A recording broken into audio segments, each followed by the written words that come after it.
talked about a little bit, there we go, about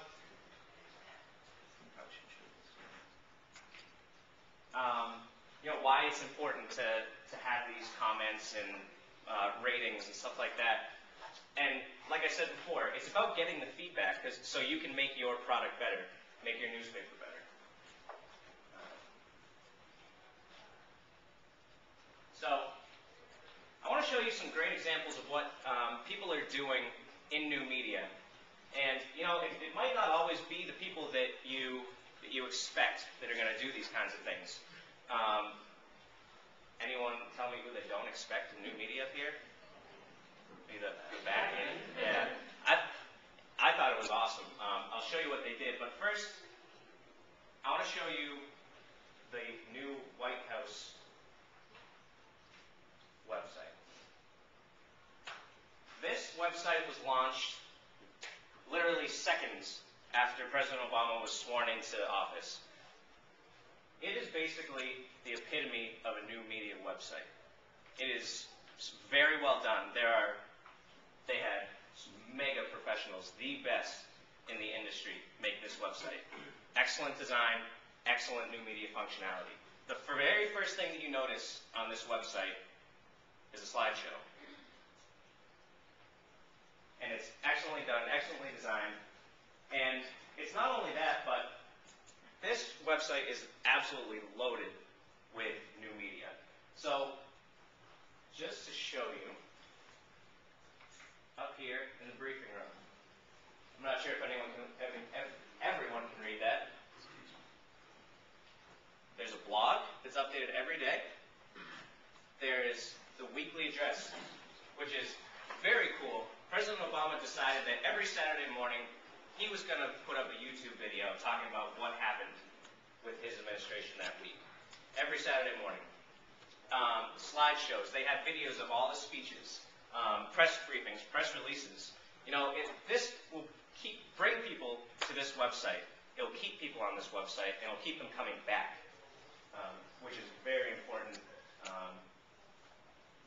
to, especially us in newspapers. We want people coming back to see what we have to offer.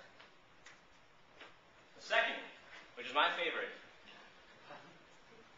the Pope decided that he wanted to share his speeches with the world. And so he went to YouTube, the biggest video sharing site on the internet. You can see perfectly branded. Basically what he does is every time he goes somewhere, gives a speech, talks to someone, they put it up on YouTube. You can see this was uploaded today. Already has almost 1,800 hits, which is actually not that many compared to the rest of them. I looked yesterday, there was one with 18,000 hits. So what it does is it allows people that weren't there to have the experience of watching him speak. Bringing people together, they have the ability to comment on what he said, and then he can take that and I don't think he'll change his message, but you can see that it's one of those things where it allows people to be in touch with him. Next is the iPhone. How many people here have an iPhone or a BlackBerry, a smartphone in general? Perfect. So, reading a print newspaper, while sometimes excellent, can also be quite cumbersome. You got to pick it up, this big. You carry it with you. It's unwieldy. I read a blog post the other day about how there's nothing user-friendly about the interface of a newspaper. And so, I read the New York Times, I read the Boston Globe. I'm originally from Massachusetts. I go to school in Connecticut, Quinnipiac University, which is right in between Boston and New York City. Shaking your head, where are you from? New York City. Okay. I read both papers, and lots of times it's just sometimes inconvenient to go get them. Sometimes it's inconvenient to have them with me, and And so what I do is the New York Times made an iPhone application. So now, I woke up this morning, I'm in San Diego. I'm not going to get the New York Times if I could. But what I did was I pressed this little button on my phone, and I have the New York Times top stories in my hand. I read them in the airport on my way here. I read them this morning, and basically read them whenever and wherever I want. And it updates, I believe, every 2 hours they put a new story. So, lots of people don't think of phones as new media, but they are.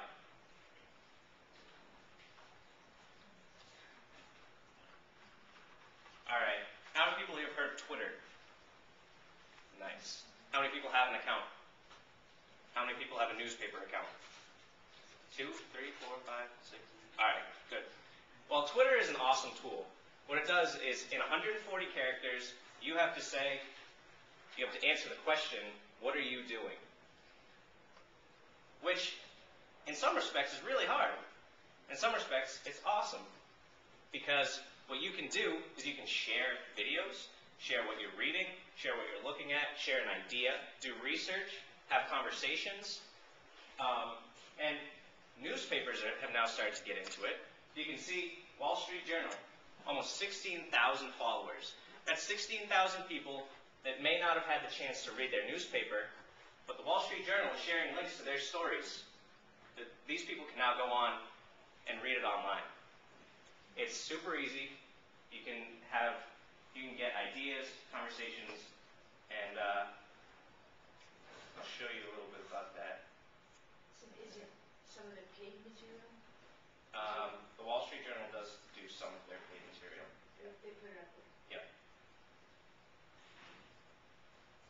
All right, so some people, when you say new media, you talk about the internet, people think of the dot-com bust around 2000, 2001.